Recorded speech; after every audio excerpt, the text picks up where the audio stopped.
You're about to watch a clip from the Videomaker Podcast. If you want to see the whole episode, click the link in the description.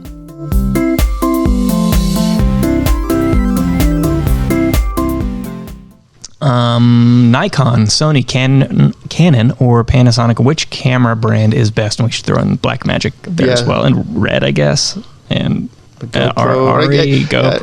Yeah, you know, there's no best. I mean, that's just like the bottom line, right? Okay, we're done. Yeah. You should really go read our buyer's guides on this topic. It has so much to do with what you're shooting, and we get the question a lot of like, and a lot of times it's not that broad, like out of everything, what should I get? It's more of like, you know, we end up getting a budget from someone. They might I have this much money and I need to get a camera, and I usually always ask, what are you shooting? Because it really does matter, right? You know, just like your lens selection should matter depending on what you're shooting. So does the camera, because there are benefits, you know. There are reasons that all of these cameras were designed the way they are, and they're different perspectives from each other. And so the user can be benefited or not. You know, I think of everybody was so upset about Canon and crop on their cameras, and yeah, that's an issue. But you know, some lens selection, and it's no longer an issue. You know, there are drawbacks for just about every camera. I mean, no, every camera that's out there, there are issues. Even the Red or the R's, you know, you're talking about, you know, a lot of support. You know, you're talking about expensive tripods. You're talking about, you know, having to have expensive media to record onto, you know, all sorts of issues with every single camera along the line. It really depends on what you're trying to do with it. You know, if you would ask me this 2 years ago, someone said, you know, I shoot a lot of verite, you know, a lot of events that I don't have control over, the lighting or whatever. I need something that does well in low light. And, you know, 2 years ago, I would have gone, well, Sony's your answer. Sony is the low light king. Yet Sony was really innovating at the time. They were just like the first to the mirrorless market. Yeah, you know, there's something about a mirrorless camera that allows for better processing of the image, and typically you end up being able to push your ISO above 3200, whereas like you did that on a DSLR, it would have been the ugliest mess you could ever think of shooting at that high. And so it was almost like, why is this even offered? And you think of like Blackmagic that has like 4 ISOs of, you know, 100, 400, and 800, maybe 1600 on their newer cameras, but there's not a lot of options. So, you know, you're low light, but that's not true anymore. You know, the Panasonic S1, S1H have great low light performance. The Nikons have great low light performance. So now it really depends on what you're shooting. So, you know, this is a ever changing situation. And like, you know, I'd say before the mirrorless was announced, I would have been like, well, just get a fast lens, get a lens with a low F number, but that becomes troublesome to, you know, have enough depth of field for your subject matter too. You know, if you're shooting at night at 1.2, you're going to see, you know, the shine on the nose, and everything else is going to be out of focus. So it's just, it's one of those things, you know, what gives the best bang for your buck? It depends on your use case. Totally. So, you know, I think you could say, again, 2 years ago, you could say, one, Sony is the major innovator here, and they're like leading the way in mirrorless. And for video cameras, it's like Sony's the way to go. And at the same time, Canon's asleep at the wheel. They were like late to 4K, and things are cropped. Nowadays, though, actually, Canon has kind of caught up and surpassed in some ways, especially with the 1DX. And like even Nikon is like just like some incredible deals. Like the Z6 is just like such an incredible value. And Nikon has just been so good about putting everything they can for video into like a more affordable camera. Yeah, you know, it's funny because Nikon, whenever I talk to someone that's a video shooter, not someone that's been a photographer, is they go, Nikon? I've never even considered Nikon. And it is. They're one of those, you know, they don't have a cinema camera line like Sony and Canon and Panasonic have. So, you know, they don't necessarily, you know, they're not selling camcorders. You know, so, you know, there's a lot of like, oh, what, you know, this is weird. But I think because of that, they threw all of the things that you could do into one camera. And, you know, there are a few things that surpass its even competitor, which is like the A7 III versus the Z6. They're the same exact price, and Nikon gives you more value. However, the safer bet is to go with Sony, right? Because how many cameras has Nikon really been driving for video shooters versus Sony. Just about every camera that's offered video, they've been marketing to video shooters or hybrid shooters alike.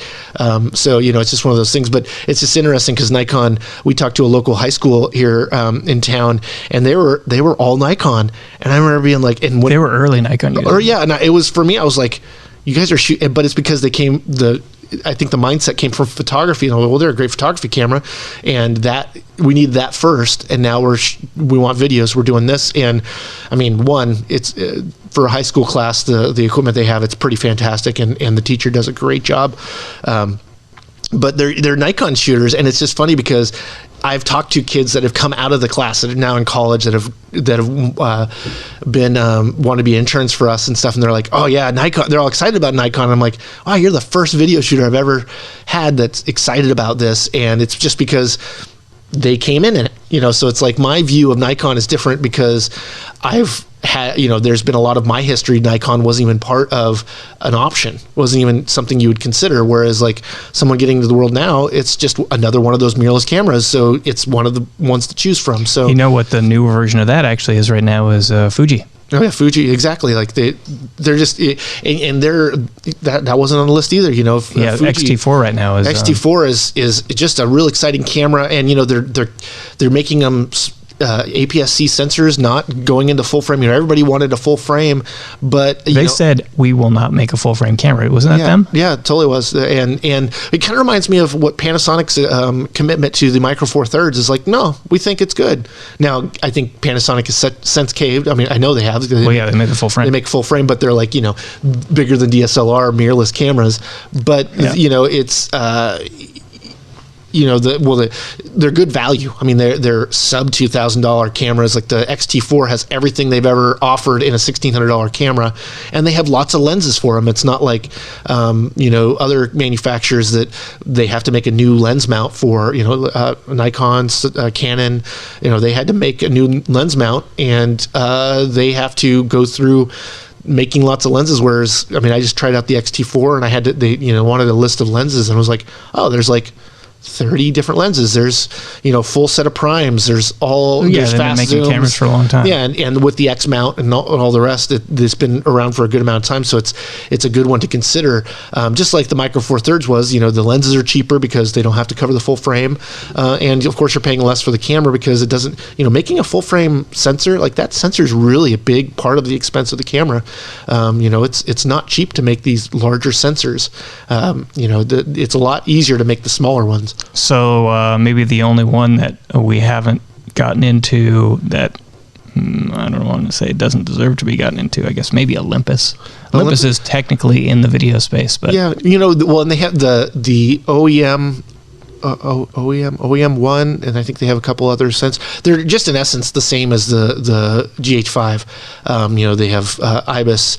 They shoot the same internal 10-bit. They're really hand in hand. It's like kind of reminds me of like the GM versus Chevy of the same like car.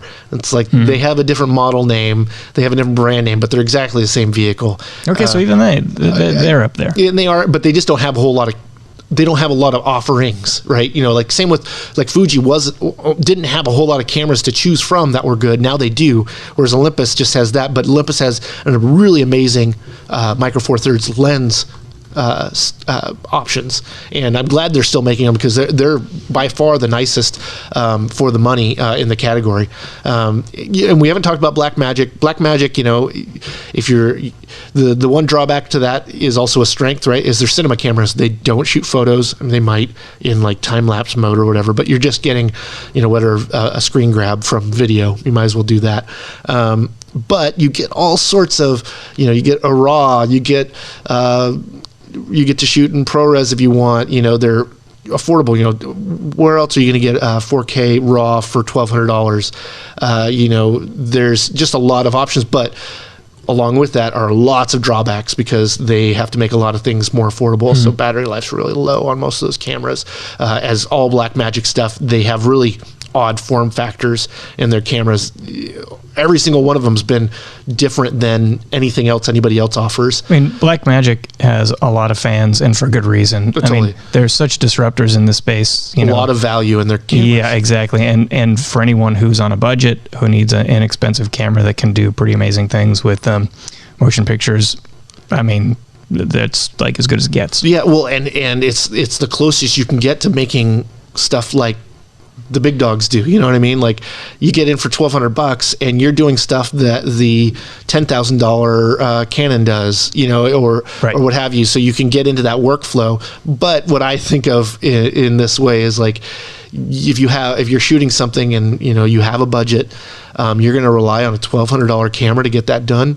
I'm a little skeptical that if you put those to daily work, that you would be continuing to make money with that gear over time. I think we need to hear from people who are doing this, I guess, then, right? Well, all I know is the camera that we hardly use and now doesn't work very well, our Ursa Mini. It's behind Mike right now. You're talking, it had an audio issue, right? Yeah, it's the mic inputs now squeal. And, you know, I'm sure, well, we could probably get it fixed. Yeah, I mean, it might be cheap to get fixed or whatever. And we used that for a long time as like the daily driver around here. Totally. The big thing is just, you know, there's a give and take to a cost of something. If you pay less money, it's not going to last as long. That makes good sense. Unless you're buying a Toyota.